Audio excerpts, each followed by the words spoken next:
Gonna be a part 2 to the video I made last night. I didn't put it in there. I actually forgot about this part, and it's a very key part to bringing home your pony. And I'll tell you what we did with Hurricane, because we had a longer drive because we live in Illinois.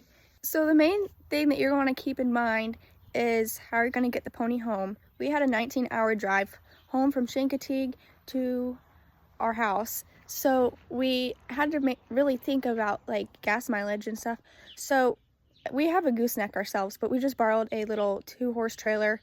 It was like a little stock trailer that we would put Hurricane in, because we didn't want to pull a huge gooseneck through the mountains, and it saved us a lot of time. And you have to think about where you're going to put it, because Chincoteague is like a very crowded place, and especially this year because it's the 100th. So that's one thing you're probably going to want to keep in mind, is where you're going to put your trailer. Unless you have it delivered to you, then you don't have to worry about this at all.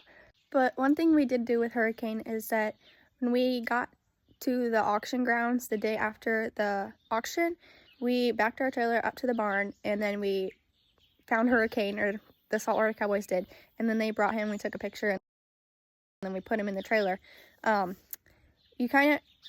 What we did with the trailer is that we took out the dividers, there you go, and we pulled that out, and that helped us reassure ourselves that he would be able to lay down, because it was a 19-hour drive, and we drove straight home. So we got home at 3 a.m. and we left at 8. We had put a bunch of sawdust down so he'd have padding, and then we put like 2 whole bales of hay so he would keep eating and not get stressed out, and that, I think, helped him not be so scared of the trailer. Then when we did stop, we would give him water so then he wouldn't get dehydrated. This is our gooseneck trailer. We didn't take it because we just had Hurricane, but if you're getting a bunch of ponies, you can take a larger trailer. It kind of just depends on what you like. And we covered the floor with a couple like wheelbarrows of sawdust.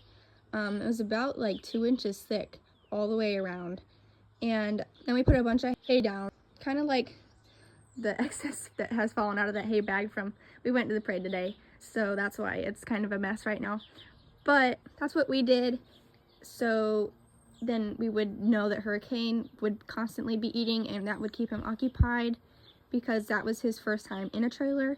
So that's one thing you might want to keep in mind when bringing your pony home, because you don't want them to get stressed out, because they have never been in a trailer before, so you want to make it a good experience.